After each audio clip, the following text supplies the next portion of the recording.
Hello there, YouTube. Help us out. Like this video and subscribe to the channel if you haven't already. Tap that little bell so you get notified every time we go live. We're redrafting the first two rounds for the rest of the season. Up next.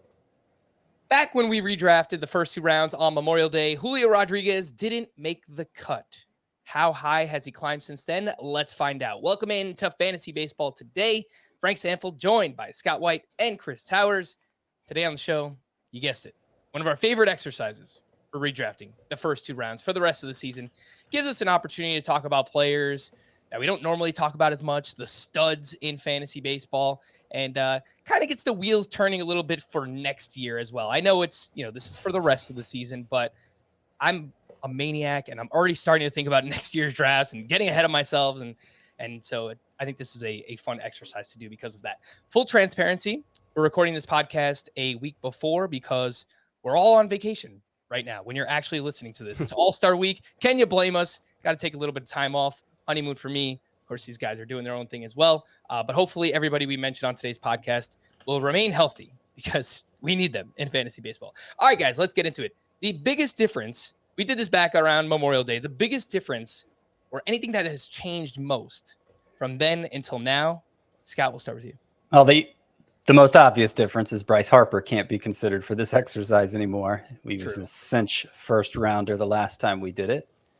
And he probably will be back at some point in the second half, but not early enough for us to want to draft him this high. The other difference, sort of like a more macro difference, is that I was pretty freaked out about pitching. I think we all were freaked out to some degree back on Memorial Day. Still, we hadn't seen the home run rate rise across the league yet, and so I was conscious about pushing hitters down in my rankings and limiting the number that I would consider drafting in the first two rounds. And I'm a little more open to taking them this early now than I was then, now that we've seen a little bit more normalization hitting versus pitching. I would say last time we did it too, third base really stood out as the thinnest position. And so I elevated like Manny Machado into the middle of round one for that reason. Third base still is like that, but outfield I think is also like that. So I was kind of tempted to just make my entire first round third baseman and outfielders. Of course, Trey Turner's existence makes that impossible. I mean, second base isn't particularly strong itself, but those two positions, third base and outfield, they both have plenty of studs at the top, like really high-end types, and then just this steep drop-off. So you get this stark divide between the haves and have-nots that make them worth elevating, I think, at least the ones who are legitimately high-end. All right. Chris, how about for you? Anything that stands out from Memorial Day till now? We have about a month and a half more data. What stands out for you? Yeah, I think the biggest thing would be like the continued ascension of the guys who got off to really good starts, like Shane McClanahan, Aaron Judge, Jordan Alvarez, guys who, I think have, I don't want to say like proven, because anything can happen in the next couple of months. And, we've seen high level performance from Aaron Judge that he hasn't been able to sustain. And we've seen, he's been a high level player, but best hitter in baseball stretches from him that he hasn't been able to sustain. We've seen, obviously, injuries for both him and Jordan Alvarez. So, we'll see what happens the rest of the season. But given what has happened since then, I think those are probably the two biggest things. And then, like Scott said, just the general change in environment. I think one thing we're probably going to have to get used to moving forward is just that offense might not be good in April forever if the current situation stays where it is with the humidors and the adjustments to the baseball that they've made and so on and so forth. So it might be just that we need to remember not to overreact to April, because the landscape is going to continue shifting, which is frustrating and unfortunate, and I think kind of dumb on Major League Baseball's part. And they need to probably try to do something to change that, to make it more uniform throughout the year. But unless they do, I'm going to assume that things are going to stay relatively the same. In which case, like Scott said, offense isn't going to be as hard to find as we thought it was early on in this, what it looked like early on in the season. So I think that's the biggest structural change. Yeah, I think we've even seen that, in our analysis recently too, because early on in the season, a lot of the, buy low, sell high opportunities that I was looking into doing was selling high on pitchers and trying to buy low on hitters. And now that has kind of reversed a little bit. Well, and go ahead. I think something that we often can forget in April when pitchers are healthy is that the attrition rate is just always going to be so much higher at pitcher than it is at hitter. There are always going to be more pitchers getting hurt than hitters. So when we're talking in April and we're like, wow, there's so many good pitchers, Jesus Luzardo, look how good he looks. And then Tyler McGill's making this big leap and and then it's like, oh yeah, some of that was fake, which happens more at pitcher than hitter. I think there are more just like weird small sample size jumps at pitcher because pitchers are less in control of their results than hitters are. And then there's just the fact that pitchers get hurt. And it's easy to forget that when there are fewer injuries, that we can't predict who's going to get hurt, but we know a significant number of the pitchers who are currently healthy at any given point are going to be hurt X number of days into the future. That's just how it works. And there's a trickle down effect with that, Chris, because the more pitchers that get hurt, the more fill-ins we have, less, thus there is, less effective pitching. And then, the more bad pitchers are out there. And then we get, guys like Yordan Alvarez just teeing off every single night, and Kyle Schwarber, which we'll get into those names right now. Let's do we'll start with the first round redraft. We will do 2 rounds here today. This is for 12-team 5x5 roto. We will rotate through picks. Chris will have the first pick. Scott has second. I have third. And then we'll just keep going 4th, 5th, 6th, so on and so forth. And, if anyone stands out from a points league perspective, of course, we can mention that. And Scott has an article on the site to accompany this, his first personal 2-round redraft for the rest of the season. So make sure to go check that out as well. All right, Chris. Oh, yeah, I also want to emphasize, because you said if there is a difference in points leagues. So this we're doing with 5x5 category scoring in mind. And it does make a big difference. I think, there have been times in the past where it hasn't. But with stolen bases and starting pitchers especially, it does make a big difference what order you draft these players in. And in some cases, if they'd even be the same players in those 2 formats. All right. With that, Chris, you're on the clock.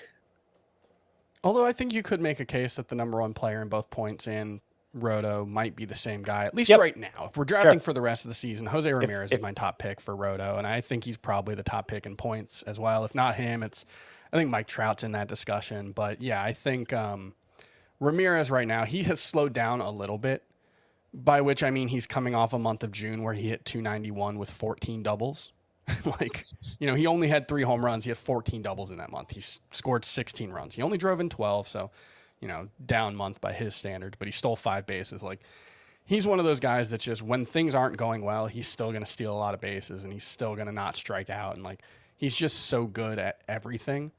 That being said, I think the biggest contenders for the number 1 pick next year, besides Jose Ramirez, are probably, in some order, Fernando Tatis and Ronald Acuna. I just don't think you can necessarily make that case for them if we're drafting the rest of season versus early next year. If Fernando Tatis comes back, after the All-Star break and hits like Fernando Tatis has hit at every single point in his career, it's not going to take the injury concerns away, but I think him and Acuna are probably the best players in a 5x5 context still. Yeah, that's why I'm not sure that we'll mention Fernando Tatis in today's draft, but let's get him back healthy and see what he could do. Well, I'm glad we're doing this before I actually wrote the article, because I'm going to add Fernando Tatis to the honorable mentions at least. I mean, if we had a clearer timetable for him, I think there's a good chance we would draft him in the first 2 rounds. Especially think about when people are listening to this rather than when we're doing this. If there's about a week gap, that next week could be huge. And by the time people listen to this, Fernando Tatis could be a week away from returning, in which case I think we'd all probably have him in the 2nd round at least. So back to Jose Ramirez for a second. We've established third base is the weakest position, certainly one with the starkest divide. And he is just such a distant first there. Even with him not performing as well recently, you look at the head-to-head numbers, 4.17 points per game. The next closest is 3.8. A 0.37 difference between number 1 and 2 is That's huge. massive. And, when we did this at Memorial Day, there was some talk of maybe Jose Ramirez should be the number 1 overall player then.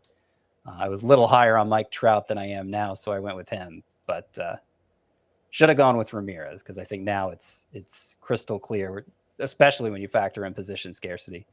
All right, Scott. Jose Ramirez is off the board. You have the second pick. Yeah, well, since it's 5x5, I'm going to go with Ronald Acuna. I know we had some talk on fantasy baseball today, a few days ago, that okay, the hitting numbers haven't really been where we're used to seeing them, but they've been really good. And I think it's mostly just a matter of Acuna hasn't gotten hot yet. It's obviously he hasn't been around for the full 3 months, so. And even since he's come back, there have been some nagging injuries that have cost him some time here or there. So it stands to reason he hasn't gotten in a groove yet. I think the most encouraging thing, though, is that he's continued to run with reckless abandon, even coming off that torn ACL. And of course, in 5x5, as in demand as stolen bases are, I mean, that's gold from a player with that kind of power potential. Mm-hmm.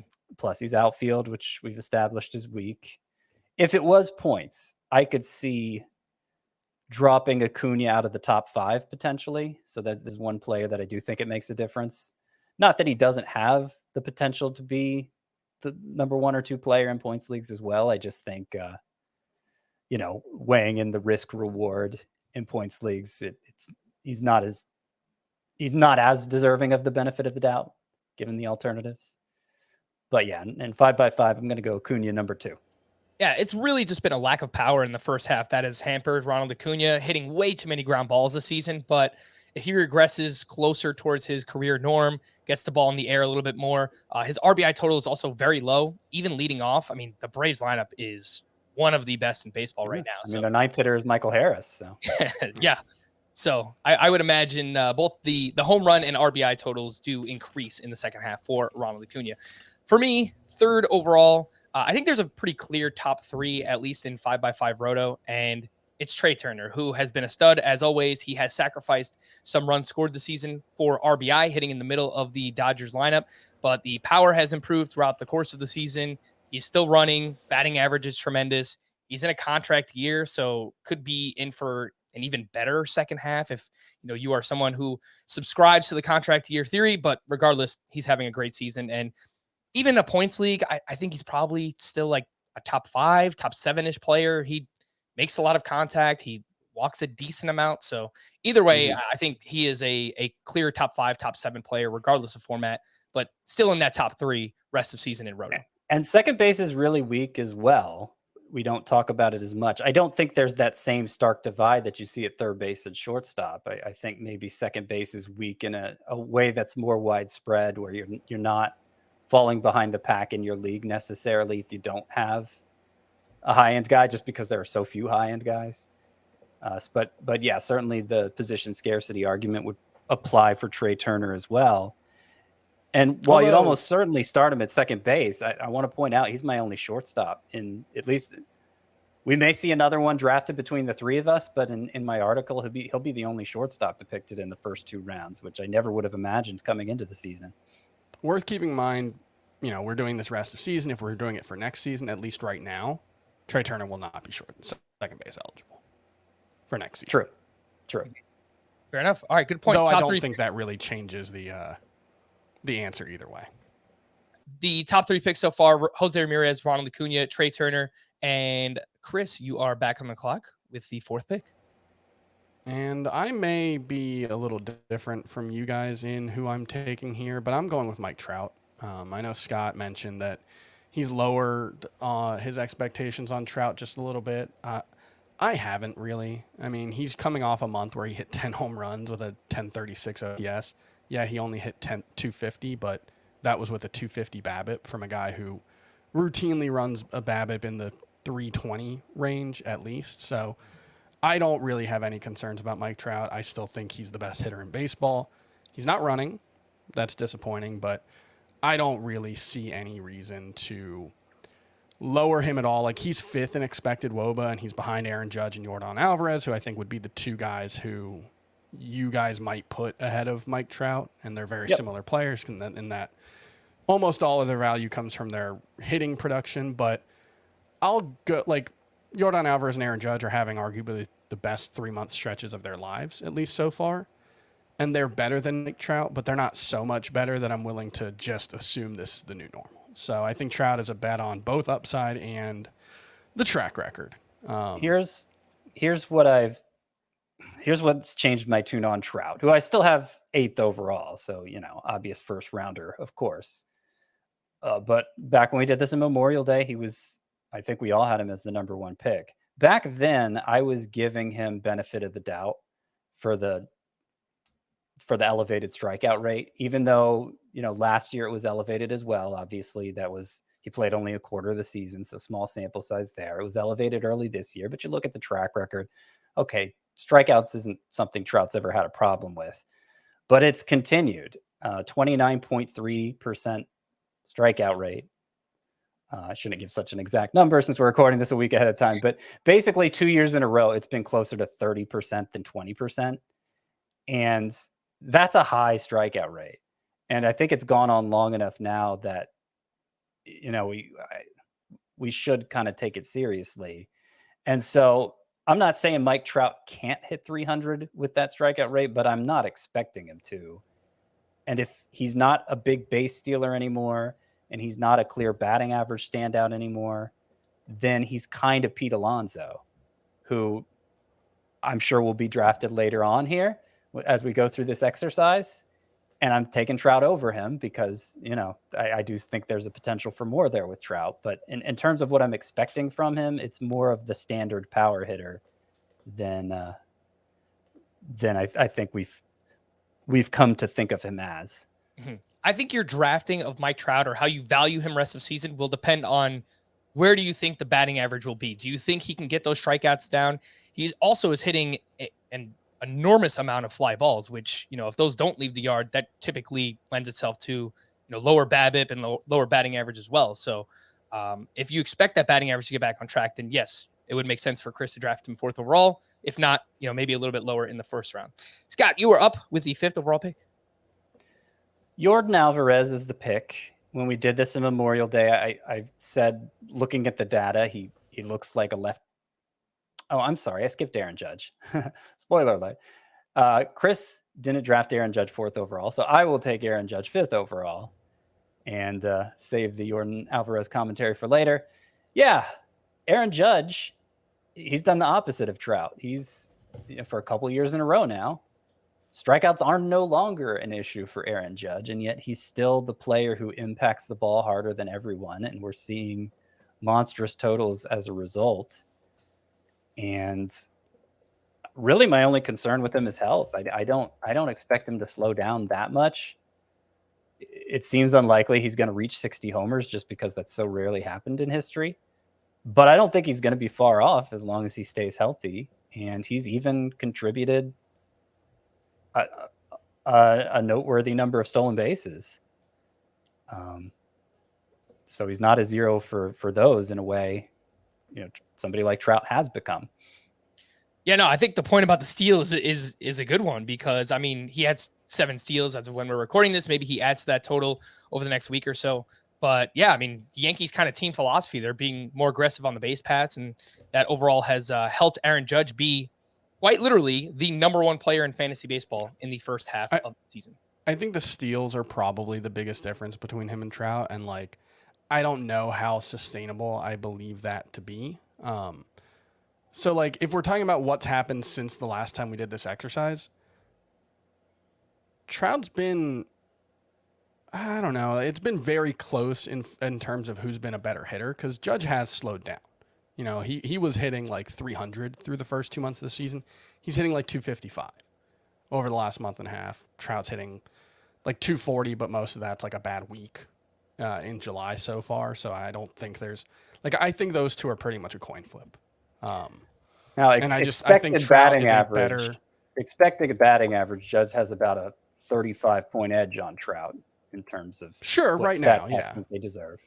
Sure, right now over the last 3 months, but you look at their careers, like last year was pretty much the same, and Trout has a massive edge for the course of their career. So I think it's fair to, like, I'm not saying Trout is a better bet for batting average than Aaron Judge. I don't think Aaron Judge is a dramatically better bet No, he's than not. Mike Trout. I agree Like, with I that. think they're very, very similar players. And I think, like, maybe I think you can make a better case for Yordan Alvarez ahead of either of them than either Trout or Judge ahead of each other. If that makes sense. Yeah, I think there is kind of mid-tier after those top 3 picks here, where I know Judge has stolen some bases, but maybe we're not expecting as many moving forward, where these guys are just going to be like tremendous 3 or even 4 category contributors with Alvarez and Trout and Aaron Judge. And Alvarez is my pick 6th overall here. The only concern I have really is, if we're projecting him rest of season, is do we have any concern over this hand injury? He's dealing with some hand inflammation that's landed him on the IL. Yeah. I mean, outside of that, there really is no concern, like, performance-wise for me. Yeah. I mean, the one thing I would say is, like, rewind this a year ago, or I don't know, 8 months ago, I guess would be more accurate, because Juan Soto was kind of iffy at this point a year ago, although I don't think any of us actually had any concerns about him. But at the end of last season, I think every single one of us, and probably 90% of people who write about baseball, would have said, well, Juan Soto is clearly the best hitter in baseball. Like, I think that was the consensus. And there was no question. There was, like, maybe Vlad Jr., but he didn't have the overall skill set. It was more power-oriented. Like, in terms of who's the best hitter, like, Juan Soto was clearly the choice, and now he's not. And so I'm always wary of overreacting to the most recent 1 month, 2 months, 3 months, et cetera. And maybe that leaves me behind. Maybe Yordan Alvarez just is the best hitter in baseball now. He's 25 years old. He's shown high upside before. His expected stats this season are, like, dramatically better than anyone else's. He has a 485 expected WOBA, which is just absolutely ridiculous. But he's going to slow down. I don't know. Maybe he won't. Maybe he's just an 1100 OPS guy moving forward. But this is the thing with Judge and with Alvarez and with the latest big thing is I always want to see what it looks like when the slowdown happens. Because what we've seen from Soto this year is, like, the slowdown has happened and he's still an awesome player, but maybe he's not quite the power hitter we thought he was or something like that. So I want to temper my expectations just a little bit. But that being said, like, they're all, like, Judge and Alvarez are all top 7 players for me. It's a good point you bring up about the hand, though, Frank. Inflammation in the hand is what they're calling it. And when he first suffered this injury, there was some fear he had suffered a hamate bone injury, which, of course, would change the complexion of his season in a major way. He was so productive when he came back that I think we were quick to dismiss it. But Dusty Baker said the pain in his hand's just been getting worse and worse. And so they're hoping this IL stint over the All-Star break will calm it down enough that he's able to stay strong through the second half. But I considered lowering Alvarez below this just because of that. I'm remaining hopeful for now that it's going to be a quick fix. All right, top 6 picks: Jose Ramirez, Ronald Acuna, Trey Turner, Mike Trout, Aaron Judge, Yordan Alvarez. Chris, you're back on the clock, 7th overall. And this one I imagine might be a little controversial, but I'll go with Juan Soto. Like, I get that people there's much consternation about the way Juan Soto's season has gone, and he's not the power hitter he was last season, and the lineup around him is really bad, and yada, yada, yada. Juan Soto is still 4th in expected WOBA among all hitters, which is incredible. I mean, the power isn't there for relative to Judge, Alvarez, and Trout, but he still has an expected ISO of 293. So I have no concerns about Juan Soto continuing to be one of the best hitters in baseball moving forward. And yeah, I think he's still easily in the tier with Trout, Judge, and Alvarez. And if you want to put him at the back of that tier, fine. But I think he's every bit as good as any of those guys.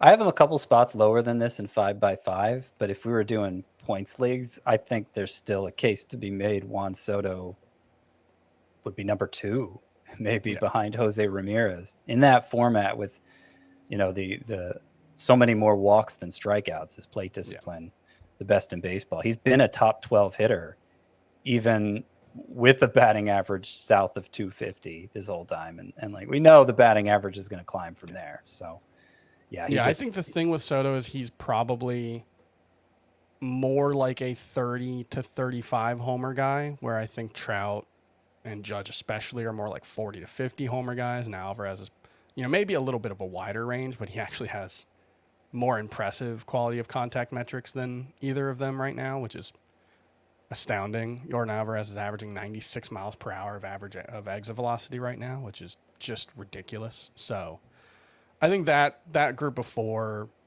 in any order, I think is fine.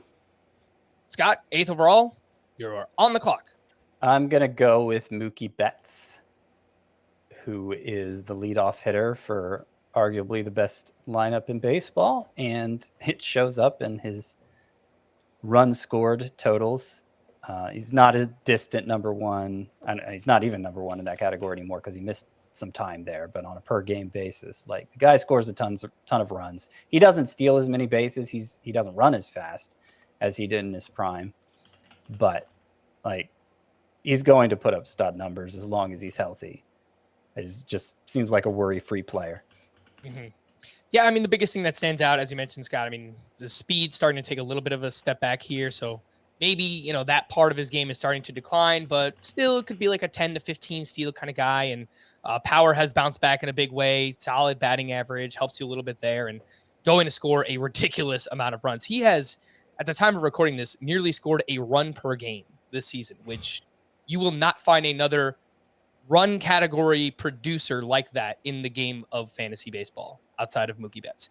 9th overall for me will be Rafael Devers. So I'm the one who's kind of jumping in on the injury prone, I guess, recently players. Devers, dealing with this back injury on and off. He's been in and out of the lineup, but I mean, regardless, I think he's right in that conversation with Alvarez and Judge and Trout, where he's not going to steal many bases, sacrifices a little bit of power. I don't think he has, 40 to 45 home run power. Maybe it's more like 30 to 35, but he's someone that can compete for a batting title and hit, well over 300. So he makes up for it in that way. And, the Red Sox lineup has really, really come around as well. So lots to like there with Rafael Devers. Very clearly, I have him ahead of Trout and Soto, for what it's worth.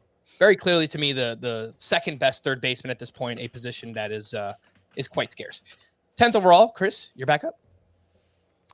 10th overall, back to me. And the player that I will go with is Shohei Ohtani, who, if we were doing this in a daily lineups league where you could get 80% of his hitting stats and all of his pitching stats, would be the number one player. Yep. But even if you only get his hitting or his pitching, he's elite at both. And there are occasions like you're going to use him as a hitter more often than not.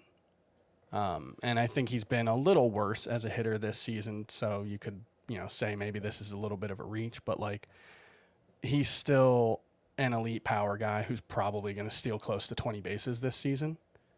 So I'm okay with him there. And hey, if things work out and you want to use him as a pitcher, he's probably also one of the 10 best pitchers in baseball on a per inning basis. So, I think Shohei Ohtani is still a first round pick. I am I don't feel like we've talked enough about how much Ohtani's strikeout rate has improved this year. I mean, it's not like the increase we saw from Matt Olson last year, but it's significant enough that his expected batting average is near 300. Like, he's somebody who's on the hitting side well underperforming his expected stats. And, even ignoring that, I mean, you could make the case for for him to go this high in 5x5 leagues. Lower in points, I would say. Probably maybe by as much as a round. But I think the biggest thing is, among the players we've talked about so far, is he third in stolen bases right now? Does Jose Ramirez have more than 10? Yeah, Jose Ramirez has more. Okay, so he's fourth in stolen bases among the hitters we've talked about. Like, that's, I do wonder if, like, at some point that stops being a part of his game. We see that a lot with superstar players, and, given the injury risk and the fact that he hasn't been as efficient as a base stealer this season, I wonder if we see that slow down. But I think he's still on close to a 20 steal pace, and he stole 26 last year. So, Yeah, I think that's one way in which he makes up whatever he loses in, batting average. I think specifically would be the one place, but like Scott said, the strikeout rate improvement, even against lefties, is noteworthy. All right, Scott, you are back up 11th overall. So I'm not totally comfortable taking the first pitcher here, but I will. I'll take Corbin Burns, who I think is clearly the number one pitcher in fantasy. I think Shane McClanahan has definitely approached him in terms of inning per inning production, but I think it's much more likely McClanahan sees his innings curtailed in the second half than Burns does. And so there's a pretty, I don't have Shane McClanahan going till 19th overall for that reason, but I'll take Corbin Burns here.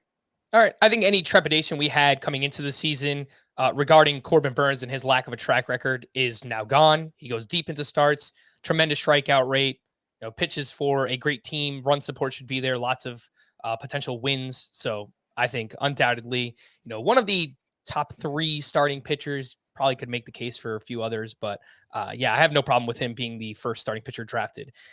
12th overall, rounding out the first round. Do I want to do it? And I think the answer is yes. Now seems about appropriate to select Julio Rodriguez, who, just very clearly looks like one of these next young phenoms in the game in the mold of a Ronald Acuna or a Fernando Tatis.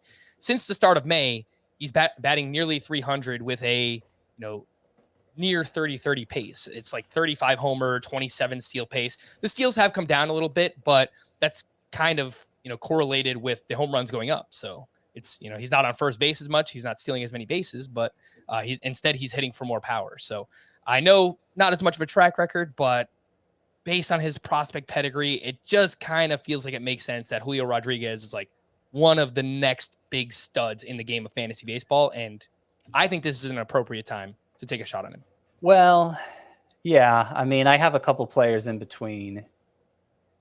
I have Julio Rodriguez 15th, and you have him going 12th here. I do think strictly for 5x5, I think in points leagues, he might not even be going in the first 2 rounds. It's that steals total that really brings him up into this conversation for 5x5 leagues. The other thing I wanted to ask, Frank, is you feel good about Julio Rodriguez over Kyle Tucker? Because that's a tough one for me. Yeah, no, I think that is a great question, and it's one that I was considering myself. It's like, at this point, Kyle Tucker seems like a similar player to Julio Rodriguez. He has power and speed, better lineup as well. And, he's even running more this year. It is. We don't better lineup. I wish it was. It's a better lineup. The Astros have a better lineup, not the Mets. Okay, sorry. Yeah. I wish his manager would let him be in a better lineup, though. If you know what I mean. He's gotten almost all of his plate appearances batting 5th or 6th this season, which is just, I don't know. I don't know if it's dumb that Kyle Tucker is hitting behind Alex Bregman and Yordan Alvarez, and those guys are really good. But could we just hit him second and get him those extra 50 plate appearances that he's losing out on? The counting stats would be even more impressive, and that's saying something for a guy who's on a 30-25 pace. Although, I don't know that this is how it would play out, but theoretically, if he's batting in front of Yordan Alvarez instead of behind him, you don't want him getting thrown out on the bases. You're not as willing to take that chance. So he might run less if that was the case, and that would bring down his fantasy value, of course. I've been impressed with how much Kyle Tucker's run this year. It's been a much better steals pace than last year. Yeah, well, he's already matched last year. Right. I think it's incredibly close, Scott. Tucker versus Julio Rodriguez. I think the upside might be a touch higher for Julio, maybe in the batting average department, but that is razor thin for me. Let's take a break. But before we do that, we're a nominee for the Best Sports Podcast category in the People's Choice Podcast Awards. We appreciate all your support and hope that you'll nominate us to advance to the final round. To nominate FBT, go to podcastawards.com/app/signup and then toggle down the sports category. The whole process takes less than a minute. And if you're watching us right now on YouTube, feel free to scan the QR code in the top right, technically to the left of, I guess that would still be right, of Scott's head. And that'll bring you right to the page where you can vote for us. And we've included the link in the podcast and the YouTube descriptions as well. Let's take a break, and we'll return with the second round right after this.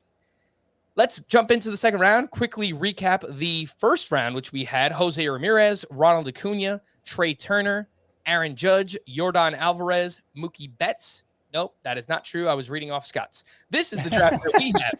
Jose Ramirez, Ronald Acuna, Trey Turner, Mike Trout, Aaron Judge, Yordan Alvarez, Juan Soto, Mookie Betts, Rafael Devers, Shohei Ohtani, Corbin Burns, and Julio Rodriguez. Just one starting pitcher drafted in the first round. And now we get into the second round. 13th overall goes to you, Chris.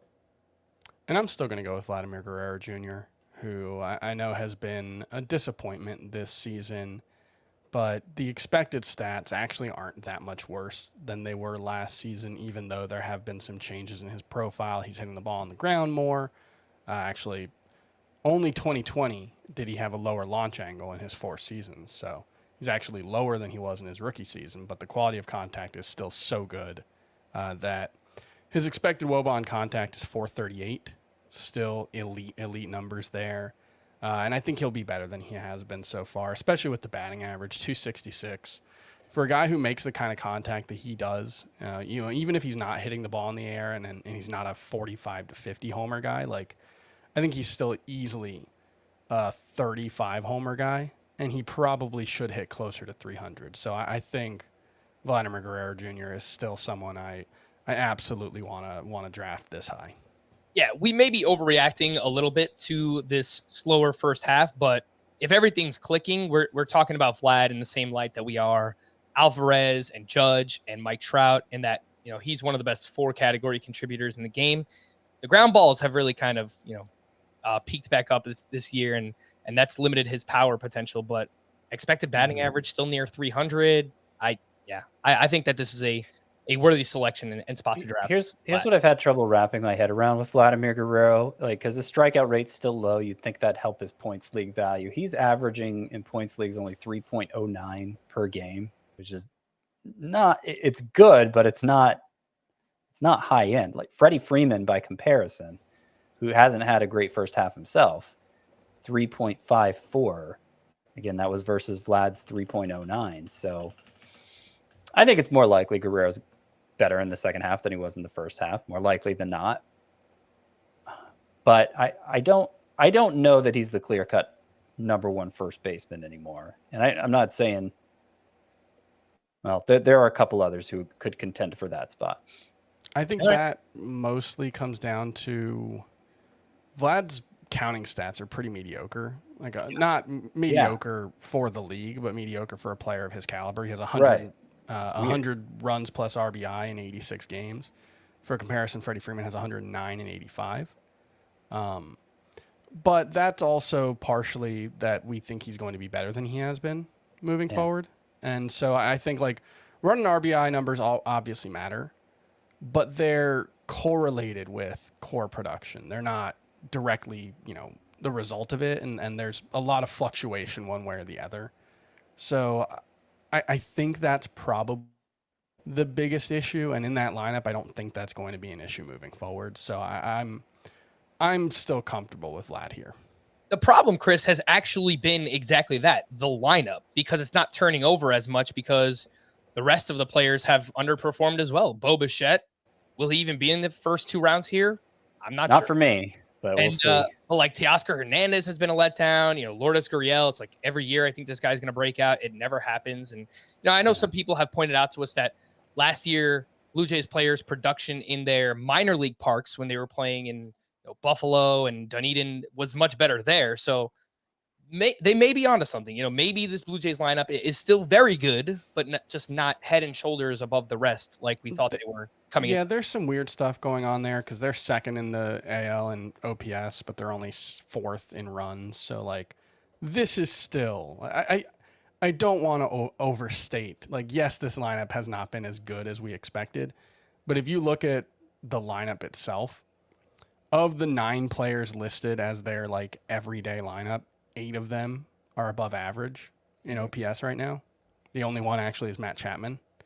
So like it's not an incredible lineup like it seemed last year. It's not like it doesn't seem like the best lineup in baseball, but I think Bo Bichette's going to be better than he has been. I think Vlad Jr. is going to be better than he has been. I think Springer and Teoscar Hernandez and Lourdes Gurriel are all probably going to be better than they have been. So I'm still very, very bullish on this lineup. So I think there might be a little bit of perception gap on what the Blue Jays lineup actually is. All right, fair enough. Scott, 14th overall, you are back up. You guys are going to make me take the second pitcher as well. I don't know that I feel great about it, but I think it's time to get Garrett Cole in there, who's just as worry-free of a pitcher as you'll find. You could certainly make the case for some others ahead of them, guys who've had monstrous first halves like Shane McClanahan, who I mentioned early. Sandy Alcantara, I think, is in this discussion. But you know what Garrett Cole is going to be. You know it's going to be Studley. And yeah, I think he is easy choice to make here. Aside from a few outlier blowups, he's mostly been Garrett Cole. I think we've kind of we've let this be known at this point that we don't think that he has like that far and away SP1 upside as he once did, but he's still fine, very fine as like a top 3 to 5 starting pitcher. And given his track record, I think makes sense as the SP2 off the board as well. 15th overall for me, again, 5x5 roto, debated this guy with Julio Rodriguez. I will go ahead and select Kyle Tucker, who is just running much more this season. And I know the batting average has been a little bit of a disappointment, but the expected batting average is much, much better for Kyle Tucker so far this season. One of the best lineups in baseball. Counting stats are going to be there. Power has been there. Batting gloves, no batting gloves, it doesn't matter. Kyle Tucker is worthy of being, one of the top 15 players drafted in fantasy baseball. And I think that's, pretty easy. I think you could argue he should be a first rounder as well. So good with that. 16th overall, Chris, you're back up.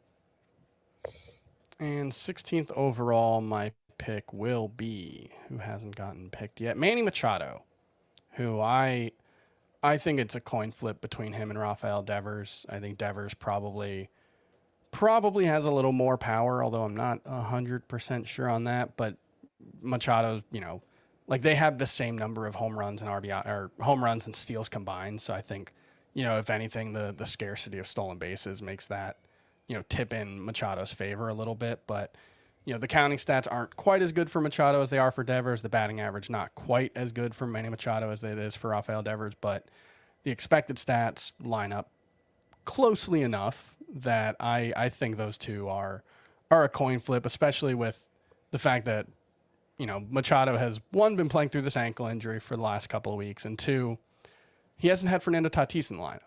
And that makes the Padres lineup so much more dangerous in a way that I think probably benefits Machado's counting stats. So, if the edge that Devers has on him is average and, maybe runs an RBI, I think those are things that Machado can overcome. Well, I actually think the expected stats are what pushes Machado further behind Devers for me, because expected batting average for Machado 277, slug 489. For Devers, it's 315, 590. I mean, that's a big difference. Yeah, that's fair. I think Devers plays in a home park that probably suppresses left-handed power a little more than Machado's does for righties. So I think Devers underperforming that isn't necessarily out of the realm of or out of the question. And I think, Machado, like his strikeout rate's a little up this season. His quality of contact, his expected WOBA on contact is basically the same as it has been the previous 2 seasons, down like 0.10. So I think given that and given the stolen bases, I think they're pretty close. All right. Can we just give it up to Manny Machado? I mean, just absolutely carrying the Padres in the first half of the season. It's like Nomar Mazara was batting 3 the other night. It's like, what is happening with this team? Like, can we get, if Tatis returns, I mean, we could be looking at an even better second half for Manny Machado, believe it or not. 17th overall, Scott, you're back up. How many pitchers will Scott take in a row? I don't know. Let's find out. Oh, no, you guys left a hitter for me. Oh, okay. So I think the first baseman who needs to be treated as number 1 rest of season is Paul Goldschmidt, who I would guess would be an NL MVP if the season ended today. And Sandy. I don't think he would be, but I could be wrong about that. Yeah, Goldschmidt is there might be some hesitation to draft him just because he's in his mid-30s, but 335 batting average. Of course, the expected mark isn't that. It would be rare to see an expected batting average that high. But when you just compare him to the other first basemen who I think are in this discussion, Vladimir Guerrero, Pete Alonso, Freddie Freeman, the expected stats are pretty close between all of them. And I mean, Goldschmidt has just been unbelievable. It's just been unbelievable. And I'll give him the edge for that reason. It's not as big of an edge as the raw numbers might lead you to believe, but yeah, I'll take Goldschmidt over the other first baseman. Yeah, and I think you can argue that Paul Goldschmidt has been the most valuable player in fantasy baseball in the first half, just based on where he was drafted and what he's provided so far. I mean, he was like a top 50 or 60 pick, but as you mentioned, Scott, likely the NL MVP as of now, true 5-category production, fantastic in points leagues. I mean, there's really no argument to be made outside of just, age. Can he keep this up? I think that's the only one, but Goldschmidt. I mean, last year, if we had drafted him based on what he actually did last year, Goldschmidt would have been probably a second rounder, but there was skepticism then too. So he didn't.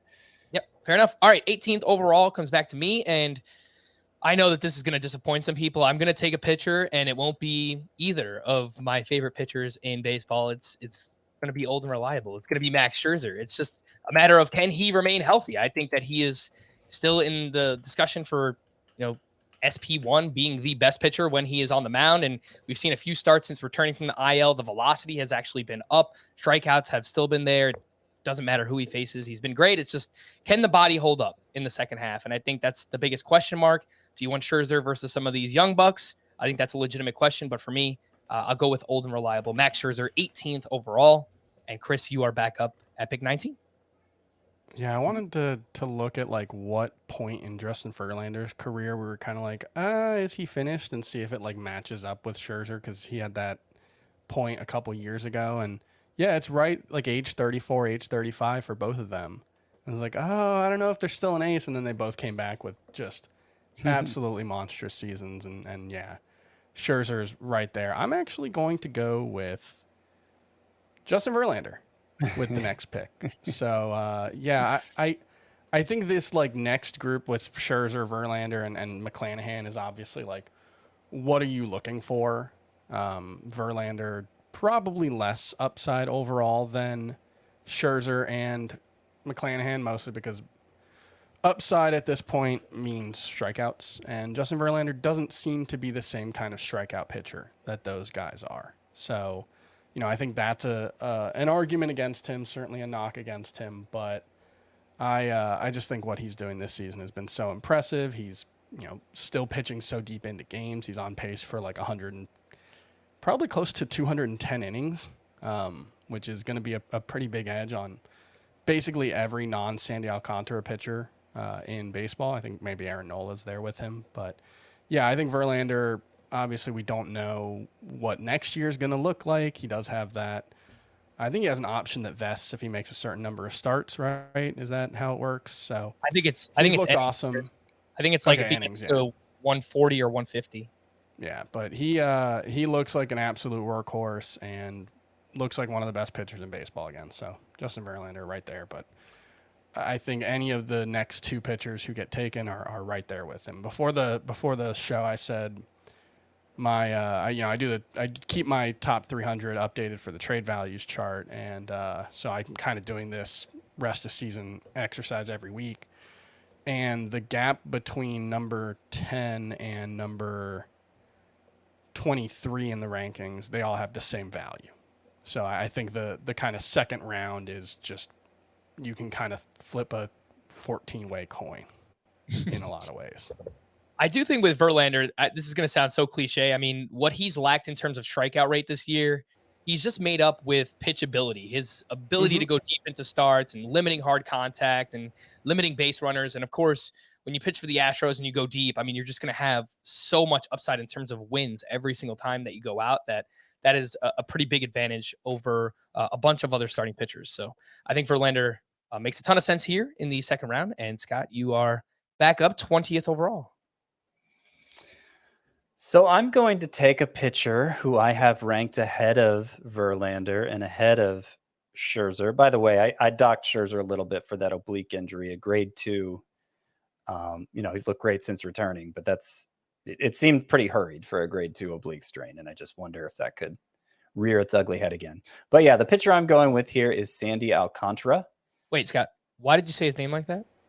Who? Sandy Alcantara? How should I say it? Sandy! Oh. I just want to point out that there are hundreds of people right now screaming at their podcast providers or speakerphones or whatever about the pitcher who we haven't mentioned yet, who's going to end up being the number 6 pitcher taken. The streets are on fire right now. Yeah. Well, I'll explain that in just a second, why that is that way, but we'll get to it. Well, Alcantara, I want to say, like, people may have been screaming about this too, because I conducted a series of polls on Twitter to help me kind of iron out my rankings here, and Alcantara was winning basically every head-to-head matchup I put him up against. He slaughtered Manny Machado in terms of who people wanted more.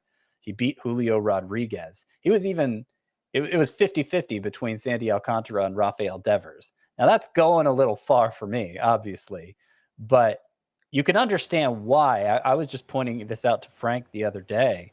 Like, he's been basically a cheat code in the first half because he's giving you so much volume with a sub-2 ERA.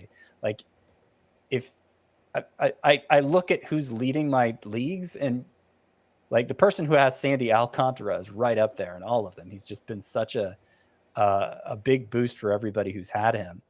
Now, if he could sustain that 170-ish ERA and never throw less than 7 innings again, then he'd probably be a top 5 player in fantasy. Of course, I think that's unlikely. I think it's more likely he's a 3 ERA the rest of the way. But 3 ERA is still really good, and I do think volume-wise, he's certainly proven he's among the best, if not the best, in terms of how deep he pitches into games. So that makes up for, not a great supporting cast and all of that. And strikeout wise, he doesn't measure up to Corbin Burns or Garrett Cole, but he's right there with Justin Verlander. I think Alcantara makes sense. He only has, I believe, 13 fewer strikeouts than Garrett Cole this season, despite I think like a 3K per 9 difference between them. Yeah. Because he's thrown 27 more innings than Garrett Cole. Because Garrett Cole's actually averaging fewer than 6 innings per start this season. I think that's entirely because he had 2 starts that he left, I think, before the 3rd inning. But Alcantara, I mean, if you go by runs per 9 WAR instead of the FIP-based WAR that they use on Fangraphs, he leads Major League Baseball in wins above replacement right now. And it's actually not that close. He has 5.2 according to Baseball Reference. Paul Goldschmidt has 4.7. Like, that I think sums up what Sandy Alcantara has given you this season in fantasy. Just the sheer volume. Like, he's on a 250 inning pace. That hasn't been done in a decade. Mm-hmm. Yeah. And the gap between him and the next closest pitcher could be something like 50 innings pitched, which is just so massive. I mean, this is a throwback pitcher in like the truest sense, where he doesn't have this gaudy strikeout rate, but just his volume is so massive that it allows him to provide volume in terms of strikeouts in different ways, because obviously he just goes so deep into his starts. With that being said, the pitcher I assume most people are yelling at their speaker phones about. I mean, Chris, that was like boomer of all boomer things that you ever said. I love that you said like speakerphone. 21st overall, I'm gonna select my guy. You know who it is. Here comes the money. Here we go. Money talk. Here comes the money. Shane McClanahan, a lefty who throws 97 miles per hour with his fastball and has 3 tremendous secondary pitches, 2 of which have a whiff rate over 40% this season. He's just absolutely ridiculous to watch. He limits walks. He limits not as much hard contact, but he does get ground balls too. So like everything that you want in a pitcher, strikeouts, limiting walks, getting ground balls, he does all of it. He's going consistently deep into his starts as well. The only problem with this exercise is rest of season. We are drafting for the rest of this year. What happens in the second half? I mean, I know Tampa Bay, they need Shane McClanahan. They've had so many injuries, and they're probably going to lean on him, which, will change our perception of him, I think, next year as well. But, how much can they lean on him? How much do they want to force him and push him when, he's one of their most prized assets in their organization. So, that is a question that they're going to have to answer and they're going to have to figure out. But I think because of that lone question mark, it makes sense that McClanahan would be ranked behind the other pitchers that we've mentioned. Right. If we were doing this for next year, I think Shane McClanahan might be my number 2 pitcher, because the more I look at the numbers, the more impressive it is. He basically does everything right. So it would be between him and Corbin Burns, who's my number 1. But we got to leave the first half in the first half and consider he might only get 60-65 innings in the second half, particularly if they're planning for a playoff run, the Rays. So the other that thing moves him down here. Is, I wanted to make he's having the 2018 Blake Snell season, in that he's pitching deep-ish into games. Mostly he's averaging 6.1 innings per start, mostly because he's been so outrageously efficient in a way that probably isn't sustainable. But that's actually giving McClanahan more credit in terms of the pitch counts than he deserves, because I forgot Blake Snell threw 100 pitches 18 times. Oh yeah, he still walked a lot of guys. I forgot about that. Yeah. Shane McClanahan has thrown 100 pitches one time this season. So, the volume that he has, it's good right now, but I think he's going to slow down in terms of the efficiency, and that's not a knock against him. He has a 1.73 ERA. If that was a run higher, he would still deserve to go where he does.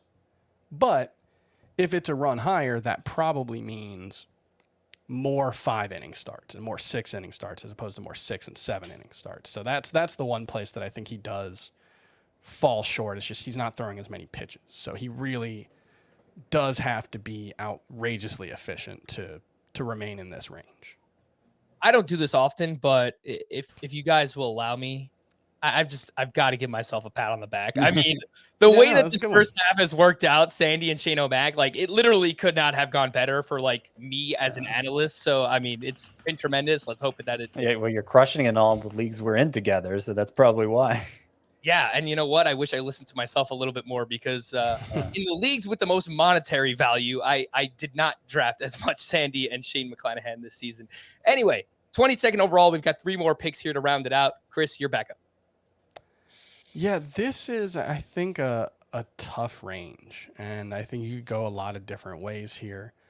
I'm going to go with Luis Robert, who hasn't been, I think, quite as good as we hoped, but I think that's mostly he had a bad batting average in April, and he was dealing with an injury, but he's hitting over 300 since the start of May. He's been running a decent amount. I think we wish he'd be running more, and I think we wish he'd be hitting for more power. So there are places that Luis Robert has definitely been a disappointment, but I still think he is one of the true 5 category guys in baseball, and that's still a second rounder for me. Yeah, the lack of power has just really been the biggest thing. Go ahead, Scott. So the reason I left him out, well, you're mentioning lack of power. His sprint speed this year is only 67th percentile. Mm-hmm. So he is literally slowed down.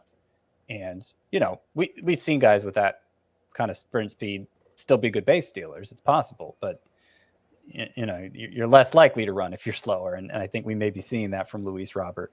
Yeah, he was only 73rd percentile last year. Now, he only stole 6 bases in 68 games because of the injury, but, I do wish he was more like a 25 to 30 steal guy. And, I think the upside would obviously be a lot higher there if he was, but I have faith that the power especially is going to be better than it has been, and I think he's a 285 hitter, so I don't really think there are any weaknesses in his game. But I think it's fair to ask, how much better is he than Randy Arozarena, someone we've been pretty off on since the start of the season? And I think that's fair. I think Luis Robert's a much better hitter than Arozarena in most ways, so I think that's where the gap is. But I think Robert's a fairly controversial pick here. Mm-hmm.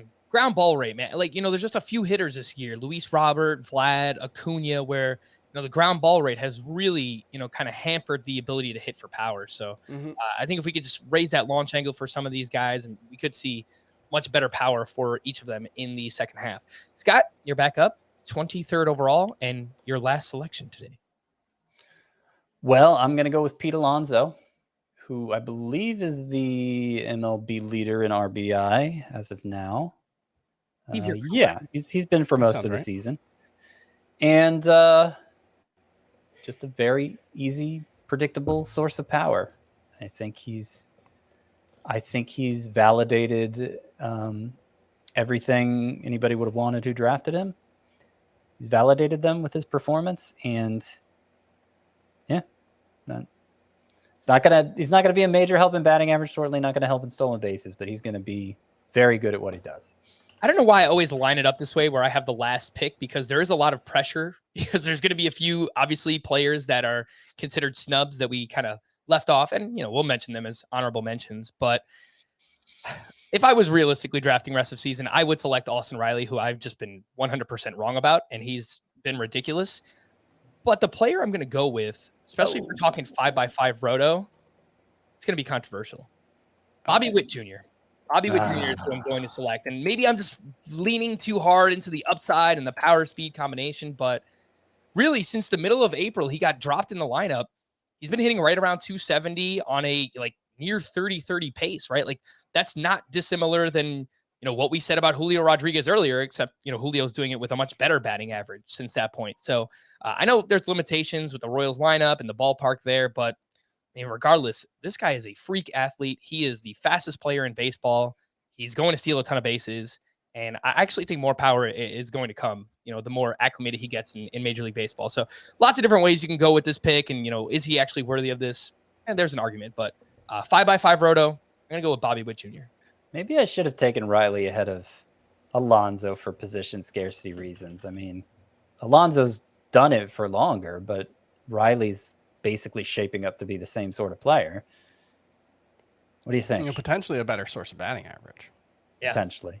I would agree with that, Scott. I think Austin Riley ahead of Pete Alonso is perfectly fine. Either way, Alonso's probably an early third-round pick, but yeah, I think based on position scarcity, you can make that argument. And here is our complete second round.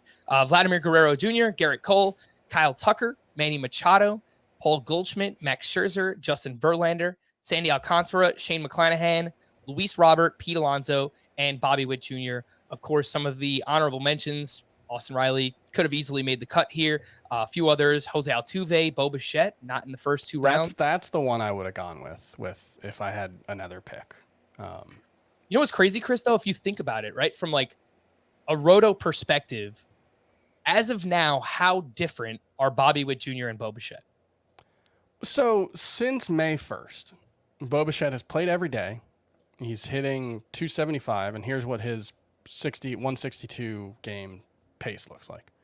96 runs, 30 home runs, 101 RBI. He only has 5 steals, or he only has 5 steal pace. That's the bigger concern for me with Bichette than the hitting. Is he really that much of a base stealer anymore? Yeah. So that would be the concern. Although he's still he's attempted 6 steals in that stretch. He's just 2 for 4. If he was on a 10 steal pace over that stretch, I think it would look a little different. But I think, and the expected stats don't look particularly different from last season. He's striking out more, but the quality of contact is actually arguably a little better than it was last season. So I still largely view Bichette the way I did coming into the season. It's just he was the consensus 6th pick or something like that. Yep. That was I didn't want the 6th pick. I felt like he was being pushed up mostly for counting stat reasons and just a drop in the rankings there. But I still think he's a first 2-round guy. Yep. I didn't even mention Freddie Freeman, who, it's been a weird season. Obviously, look, there's no mistaking it. The guy wanted to return to the Braves. He did not want to be with the Dodgers, but either way, he's having a very productive year. Maybe in this environment, Scott, more of a 25 home run hitter, but he's his second half's going to be better than his first half. The power's already started to pick up, and he's stolen more bases than ever before. I'm not counting on that continuing, but I did have him rounding out my round 2. So yeah, definitely deserving of a mention here at the end. Mm-hmm. And a few others, Aaron Nola, I think in this conversation, Zach Wheeler for sure. You could make the argument next starting pitcher off the board. Carlos Rodon has been tremendous. Can he remain healthy? Kyle Schwarber, one of, if not, the premier power hitter in the game of baseball right now. Dansby Swanson, will he keep this up? I I don't know, but he's in a contract year and certainly playing for a contract right now. And then Fernando Tatis, I mean, you know, whether or not we get some updates, it's all injury related, but you know, if he's healthy, he's very clearly one of the best players in fantasy baseball. And that will do it. Rest of season, top 2 rounds redraft. For Scott and Chris, I am Frank. Thank you all for listening and watching Fantasy Baseball today. We'll be back again tomorrow. Bye-bye.